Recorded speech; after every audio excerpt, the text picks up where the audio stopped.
Many thanks again for staying with us on your Ultimate News and Current Affairs program on television this morning on ITV. Of course, no day passes without the subject of insecurity being at the front burner, attracting attention on a global level. And so it won't be out of place if we continue to have such conversations locally and nationally, just to ensure we galvanize the issues, put them in proper perspective so the authorities in charge can take action. Today I have a very special guest in the studio. Is a retired military officer, squadron leader Ehi Ihile, retired. He had the opportunity of working as chief engineer to two former presidents. He was also very opportune to set up the Road Safety Zonal Command in Edo State. So it's been there, it's been here, as far as security is concerned, as far as the armed forces is concerned. He's also the president of Benin Cultural Heritage Center. Let me thank you very, very specially, Squadron Leader Ihile, for joining us on the program this morning. Thank you,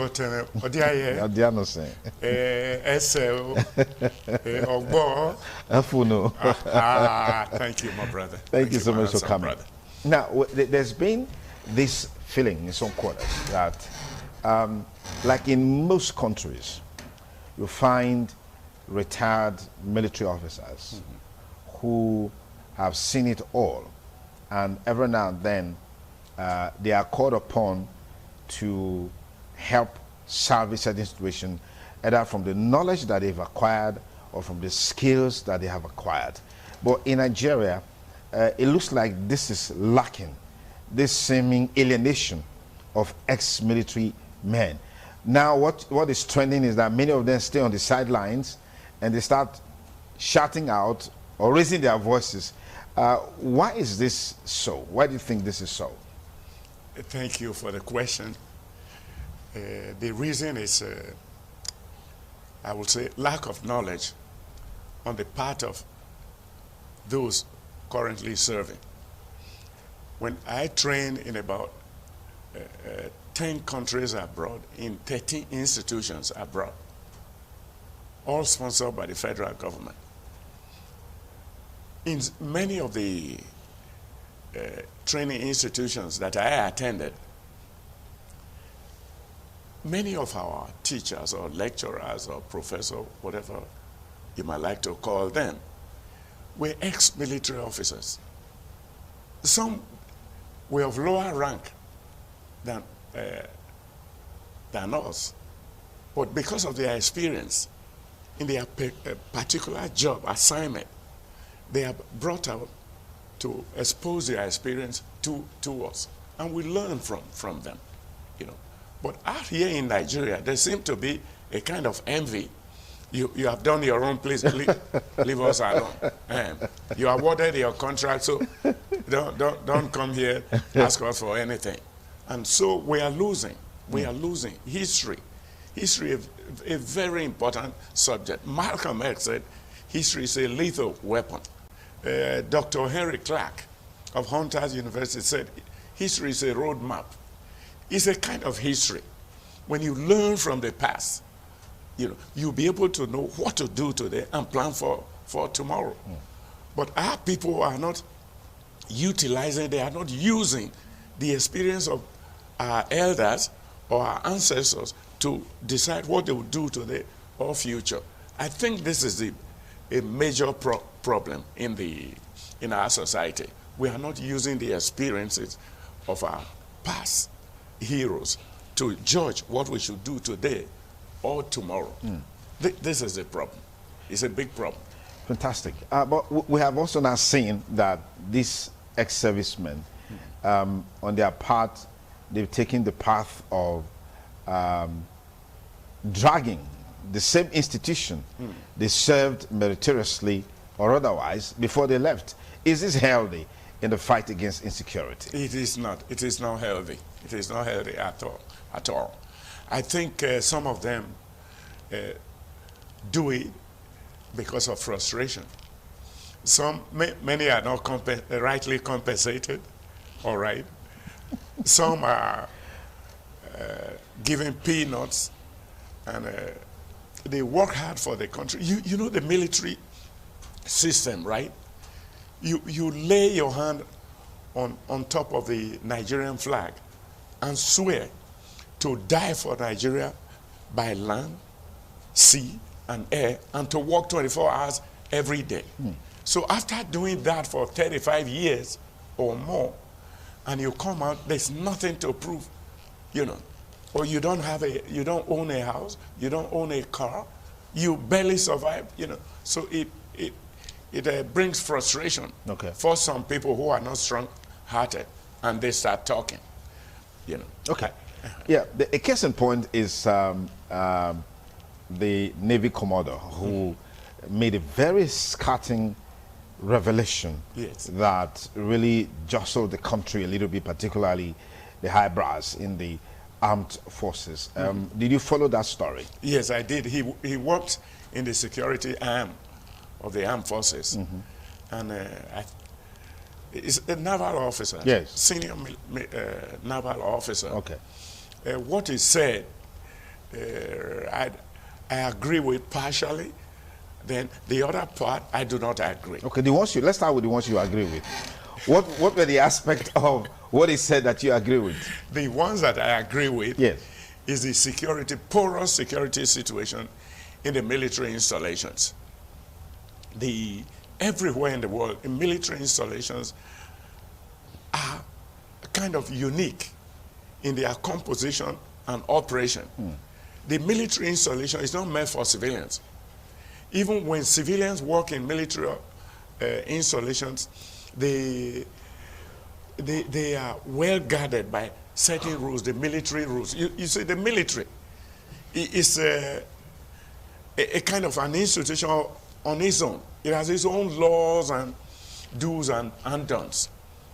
So when civilians who are not trained to work with the military go into the military installation, they might not act the way that the military institution is composed. So in that aspect, I agree with him that I have seen, in reality, parties, funeral parties of civilians being held in military institutions. Yes. I've never heard of that. Anywhere in the world, before you get into a military institution, you have to be identified. They will search you, you know. And a crowd of people cannot enter military institutions. So you're saying this is an aberration? It is, absolutely, it is. You know, people, I think religion has something to do with it.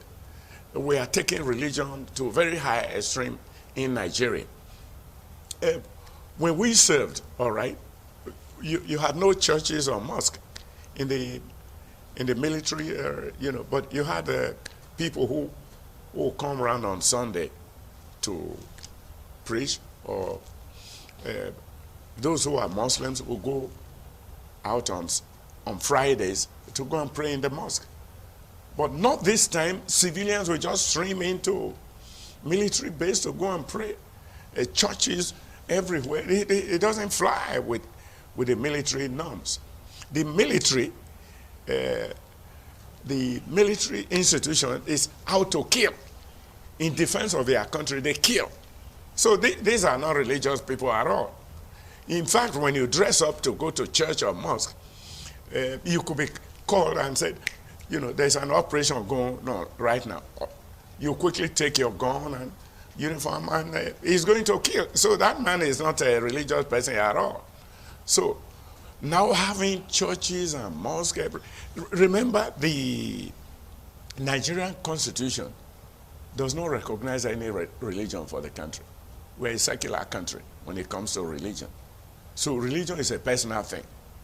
But is that reflective of the reality today?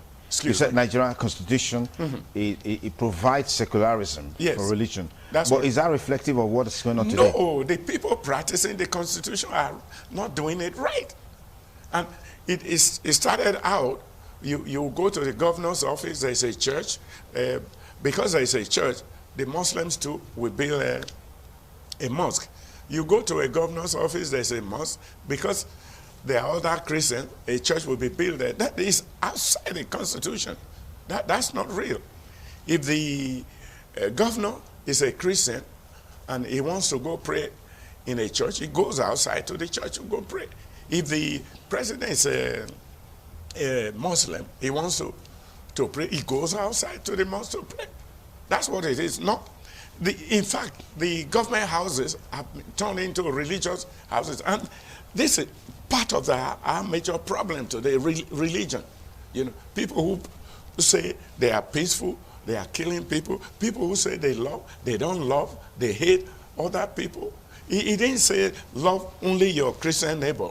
He said love your neighbors as yourself, whoever they are, whatever they believe in. The Islam means peace. But are we having peace today? People are saying, if you don't believe in what they believe in, you must die. Is that peace? You know. So it's being translated into the military circle, into the military system. That's why you will see on Sunday civilians will troop into a military base. A military base or barrack or whatever installation is a secret, classified institution, which nobody is actually allowed to get in there. Let me upgrade on our discussion. Recently, the Air Force purchased some mini fighter planes. It was all over the news. The number was specific. Even the central bank governor was the one telling the country there will be about so number of the aircraft. Super Tucano jets. Yes. Yeah. They will be based here. All these are supposed to be top secrets. Nobody's outside the military. Even when you're in the military, the army does not know how many aeroplanes the Air Force people have. Even those people in the Air Force, they don't know. Some of them don't know how many fighter planes or whatever. These are secrets that are known only to certain people or the people working there. Even when you are training pilots, I heard another news. So number of Air Force pilots were trained on so. No. This is never done. Please, I congratulate you. I thank your station for educating our people. Our people are ignorant about many things, and this is one of them. The military equipment are classified secret. Some of them top secret. Some officers don't even know them. Some officers in the Air Force don't know where certain weapons are or where they are stored. Then you hear a civilian telling people, we have ground-to-air missiles, we have cruise missile based in so place. So you can't fight a war successfully. That's why they can't. And I'm of the opinion that even before they go on any operation, the people they are going to fight have already known that the military are coming. Then there's no fight. Because information, or they call it in the military, what do you call it? That's where we started. Sorry, I'm a little bit agitated. Okay. So it's okay. Yeah, the information, security is what makes the military to succeed. When we have good knowledge of the enemy or the opponent, then you have victory is guaranteed. Yes. Okay. But when the enemy now knows the kind of aeroplanes you have, where your pilots were trained, the kind of weapons you have, when you are coming to them, you think they'll be waiting. That's correct. Don't you think making some of this information public will also help to assuage the feelings of the people to have confidence in the system? The way you make the people have confidence in you is by operating in the right form, in the right way. They are military ethics. When you do it that way, when you keep your secret and you win wars, then the military is to defend the country. Yeah. I said before, by air, by land and by sea. So if you can't defend your people, how will they respect you? It's when you defend them, they can go to work. You see, there's this, what they call a security umbrella over a country. When the people can go to work, happily and safely, return from work, do whatever they want to do freely and safely, then they praise their military. They are safe. You heard what Biden said. They have finished Al-Qaeda, and there's really no hard threat on America. So he had to withdraw from there. Yeah, but he's been heavily criticized, even by the veterans in America, yes, on the handling of the withdrawal from Afghanistan with all the issues that are coming forward. Whatever you do in this world, people will criticize you, whether good or bad. They are just saying what is happening now, but you wait. The Americans have a good plan for future, not ours where we just plan for today.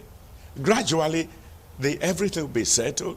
America will be safe. Afghanistan will be safe. And a prosperous country. They have minerals. They are the greatest producer of opium, which poppies, which they use in making the drug opium. And the world needs it. The Western world are the main consumers of these items. So they know what they are doing, my brother. They have a mineral, a rare mineral called lithium. It's used for making your cell phone battery, car battery, laptop batteries, and co. So it's about geopolitics. They have fought and lost so much in terms of materials, human resources, resources, and economic factor. So the man has withdrawn. One of the generals, the British general, said yesterday over BBC that yes, they had a little shock. The shock was that they thought the Afghan government would fight till about December or January. But they didn't fight. They just surrendered. The weapons you were saying yesterday, they said Americans left behind. They were not the weapons Americans left behind. They were the weapons Americans gave to the government to fight the Taliban. Which the Taliban have taken over? Yes. Okay. But what they have done is this, in my opinion, the people have realized that they are brothers. They are father, children. Taliban, the student that left Afghanistan and went to hide in Pakistan, they were trained and given weapons to fight. They are all brothers. So why are we using foreign weapons to fight ourselves? So let's. Okay. So the president left. Okay. But back to our discussion. Yes. Discussion. Yes. I said there were two aspects. Two aspects. Right. One aspect you agree with. Yes. The other aspect you didn't agree with. We've talked about the aspect that you agreed with. Yes. What are the aspects, or what is the content of the aspect that you are not cool with from the outburst of Navy Commodore Olukemi? In the military, we are guided by secrecy. In the military. So there are several levels of secret documentation, confidential, secret, top secret, and co. So there are certain things he said he shouldn't have said as a military officer. I have been the chief engineer on the presidential jet.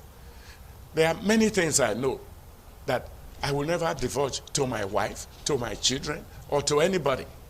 Until I die, I will die with the information. That's code of conduct. You know, you have certain things. At the risk of putting the country in a distressed situation. No, not that. There are ways of giving out information at such a high level. Air Commodore, that's a general in the Navy. All right, he has the resources. He has the wherewithal to tell the president his opinion, or even the current naval chief of staff, or the defense chief of staff. He can knock on his office and they have lunch and they talk. So it should not be divulged to the whole world. So that where I don't agree with him. Okay. You know, okay. In the military there are certain information, classified information? Secret, Okay. or top secret. Only very few people are informed. And when they are informed, the information network, they are destroyed, everything, the typewriter, whatever, you know, or whether computer, they are disorganized. So nobody has that secret. Is that kind of information he is trying to give out? He shouldn't have done that.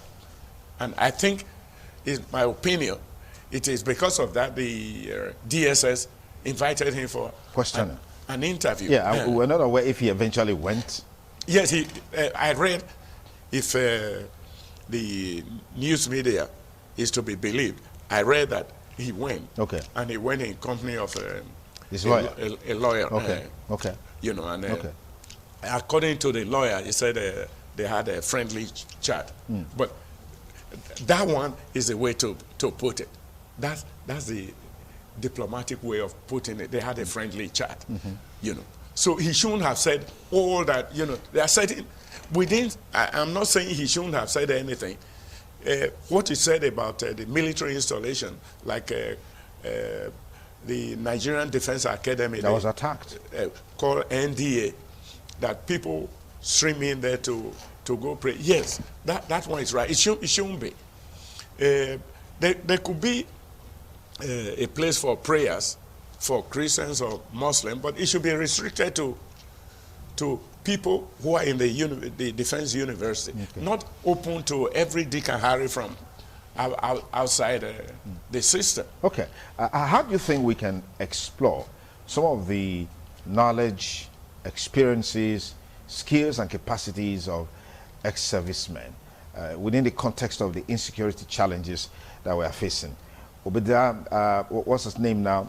Navy Commodore Luakemi may have made efforts, like he said, to reach out to the authorities in charge to make some adjustments on certain things. But he felt frustrated that these things were not being done and decided to make his findings public so at least he can clear his conscience that these were the things that I observed. I made appropriate recommendation to the authorities in charge. They are not doing anything about it, so my hands are clean. What do you make of that? I tend not to believe that, because as an Air Commodore is Navy Commodore. Navy Commodore, Okay, sorry, okay. because I served in the in air. the Air Force, I know. The air keeps coming in, all right? He's a general that has, do you know, even me as a squadron leader, if I visit any state, I'm supposed to go visit the governor and tell him I'm in your state. We have that opportunity, that facilities. So the Air Commodore can see our president, can see the vice president if he wants to. He has that Privilege. Very rare privilege. Then he can see the naval chief, he can see the army chief, he can see the air chief, he can see many people. So I won't take that as an excuse. If he said that, then he didn't work hard enough. Even me, if I wish to see the president, I can see him. It might take a week or a month, but I will eventually see him. If what I want to discuss with him is relevant to his job, you know what I'm saying? That's the way to do it. Sometimes he might not see me because they will ask me why I want to see the president. Okay. Then I will explain to them, this is the reason. It might be that, you know, the president is very busy, 24 hours he works. Okay. It might be someone else can solve the problem. They will say, okay, we'll let you see the vice president, please. He's in charge of that aspect of, you know. Then they'll make me see the vice president. It might not be the vice president. If he's on military basis and it concerns the army, although I'm a retired Air Force officer, they'll make me see the Army Chief of Staff. Okay. And we will talk. You know. What do you make of the challenge of polarization of the armed forces?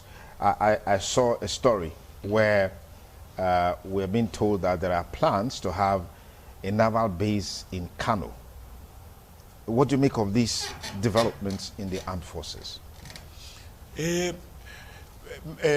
as an elder and also a trained military officer, we do not just believe or act on hearsay. We have to find out exactly, that's how we are trained. Okay. Then remember, I'm also an aviator. So in aviation, we are taught to have eyes for details. The old aeroplanes, you see about 30 instruments. We're able to scan all the 30 within a second. Okay. So we have eyes for details. So when things happen, I do not just take the social media as my source of information. We have to investigate. Then we have to find out why. What is the reason behind it? If there's an Air Force base in Benin City, it's Air Maritime. What does that mean? They put a base here to supervise the Niger Delta, the oil installation, or the gas installation. That's why it is here. Okay. Then there are some that are put in the interior to guard not just that interior, but they are hidden somewhere where they come out unannounced, where the enemy does not know. So there are reasons for, So it has not been really officially publicized. Okay. I've not seen it officially. Okay. When it comes out, yeah, they will explain why it's doing it. Then, again, this is what I was saying. You do not publicize where you locate your bases. Then the enemy already knows they target your place with missiles. Okay. They can easily destroy it. So these are some of the things I have been saying, that there are many things that are being divulged which should not be. It should not be known by the public. They should be classified information. Fantastic. So how do you think we can explore this relationship to checkmate insecurity in Nigeria against the background of the seeming worsening situation in Nigeria? I mean, recently we heard that there's been a shutdown in network connectivity in Zamfara State or so, just to create that opportunity to deal with the insecurity situation in those axes. Let's get your perspective, because there's so much of knowledge, skills, capacity, and experience on the part of ex-servicemen. Yes. To what extent do you think we are utilizing that, or to what extent do you think we can explore that to balance this equation, this defective structure of the insecurity problems that we have? Do you know that when you retire from the military, you really are not fully retired? You are put on reserve. During that period of maybe 3 or 4 years that you're on reserve, if you are needed, you are called on immediately. You have no right to refuse. Whether you are an officer or airman or recruit, immediately you answer the call of the nation. So you talked earlier about this synergy between the veterans or ex-servicemen and the current people. It should be encouraged by all means, through all publicity, through personal relations, interpersonal relations. We should evolve a system whereby the current soldiers should liaise and collaborate with the old soldiers. I'm happy to inform you, because last week I read somewhere that the Air Force have created a directorate for veterans. Okay. I hope to go register, because I have a lot to tell the younger ones. Okay. I hope you're also aware that with all humility, that I'm one of the rare aeroplane engineers to have been produced by this country. Okay. And they are not tapping my knowledge. When I die with the knowledge. So that's exactly what we're talking about. It hurts me. It hurts me. They should be looking for me. I'm even ready to teach or to show them free of charge the knowledge that I acquired all over the world. So there should be a way to inform governors, politicians, because they are the ones doing these things, senators and all. Tell the president, tell the military council that they should liaise with the old people, the retired people. They will give them a lot of information. Okay. The other one you spoke about, security, is a complicated subject. Yeah. Please, I watch sometime, not your television, on the television, they call some people security experts. They have not been to the military. They didn't school in any military. Maybe they own a company that does security guards services for banks and company. Then they say they are security. No, they are not experts at all. Security is a highly complicated subject and issue. So regarding Zamfara, even the airspace was shut down sometime. Yeah. There are reasons. There are security reasons why they are being done. Okay. I don't have the details, but I know as an ex-military officer that there are reasons for doing all these things. You know how Zamfara has been burning. So there are several ways of fighting the enemies. It's not only guns. There are so many with propaganda, all kind of things, come into play. Food, money, they all come into. It's complicated. It's complicated. I also need a very complex approach in dealing with it. Yes. It's been very, very worthwhile talking with Squadron Leader Igile, giving us his perspectives on this seeming frequent outburst by ex-servicemen, retired military officers, to ventilate their views on certain issues as relates to insecurity in the country. We need to tap more from the wealth of experience and knowledge at their disposal, like it's done in other climes. I mean, recently I saw a story where over 90 generals in America took a swipe at the current Joint Chief of Staff Commander. Yes. I think General Mali or something like that. Sure. Yeah. Over the handling of what happened in Afghanistan and stuff like that. In fact, they went ahead as saying that the current leadership of the U.S. Armed Forces should resign. Yes. They were as blunt as that. Yes. You want to comment on that? Yes, please. Let me quickly. I forgot something I said I will tell you. Okay. There is a Marine commander, a U.S. Marine commander, two weeks ago, a fortnight ago. What happened is identical with what the Navy commander do here? Yes. Okay, did here. He criticized the top hierarchy of the military regarding the Afghanistan issue publicly. He spoke to journalists. He was removed immediately from the appointment. I saw that story. Okay, you should say that. So that goes to show or identify what we have been saying, that there are certain things a senior military officer, if it had been said by a lieutenant, or a lower cadre of officers in the Navy, we will overlook it and say, He doesn't know anything. Yes. He's just a beginner or something. When I was a young officer, I committed an offense, all right, and I was let off the hook because they said I was too young. I had just been commissioned officer. A friend played me out and said, sign this for me. I signed without reading. So they said, no, next time, always read carefully before you sign any document. So what you were saying is true, but I keep saying that the military issue is complicated. Okay. The way we said before. The joint or the Association of Veterans could say one thing, but they are not at the war front. They are not at the theater of war. They are behind. So you might find out that what they said might not be 100% true later. When those who are actually fighting, those who are actually at the war front, come out to tell you what they experience. Okay. So the issue again is interesting.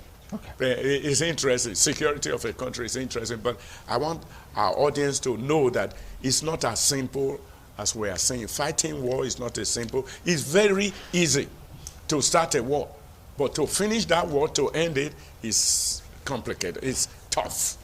All right. Thank you very much, Squadron Leader Ehigile, for the useful insights you brought to bear in this conversation. We are very privileged to have you here on the show this morning. Thank you. It's the TMI Monday with yours sincerely. We'll take a short break. We'll be back with the rest of the program. Don't go away.